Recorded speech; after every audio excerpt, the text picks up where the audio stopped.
Le général de Gaulle confirma que c'est en ces jours de mai 1940 qu'il avait puisé sa résolution.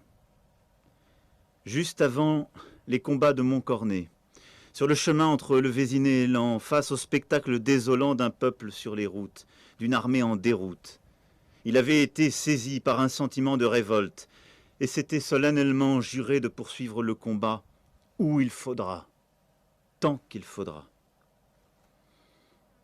Quand une majorité fataliste, parmi laquelle bien des chefs militaires, hauts fonctionnaires, responsables politiques, pensaient qu'il fallait arrêter la guerre, il avait acquis la conviction au contraire, qu'il fallait la continuer. C'est donc ici même, sur les champs de bataille de l'Aisne, que De Gaulle rencontra son destin.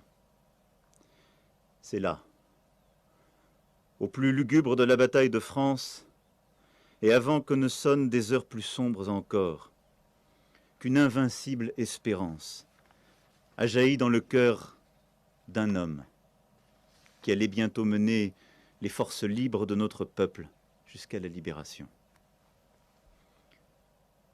À des Français en proie au doute et à l'abattement, cet homme pénétré de l'amour de son pays, offrit par son exemple et par sa parole, sur les champs de bataille, comme bientôt en exil à Londres, sa confiance inébranlable dans le destin de la France. C'est là son honneur et sa grandeur. C'est pour cette raison que j'ai tenu à ce que l'année de Gaulle soit lancée ici, sur les terres qui virent renaître l'esprit français de résistance. L'esprit des soldats de l'an 2 qui protégèrent la République des oppositions étrangères. L'esprit des grognards du dernier carré de la garde, ces deux bataillons qui tinrent tête à deux armées. L'esprit des poilus de Verdun. L'esprit des forces navales et aériennes libres, du serment de Koufra, des libérateurs, du commando Kiefer, des armées de Leclerc et de Delattre. L'esprit français, empreint de résistance et de résolution, qui souffla ici, en mai 1940. Ici, comme à Saumur, à Stone et à Dunkerque, l'esprit français, oui, farouchement libre et fier, déterminé et inébranlable, qui jamais ne meurt, même quand le pays est vaincu.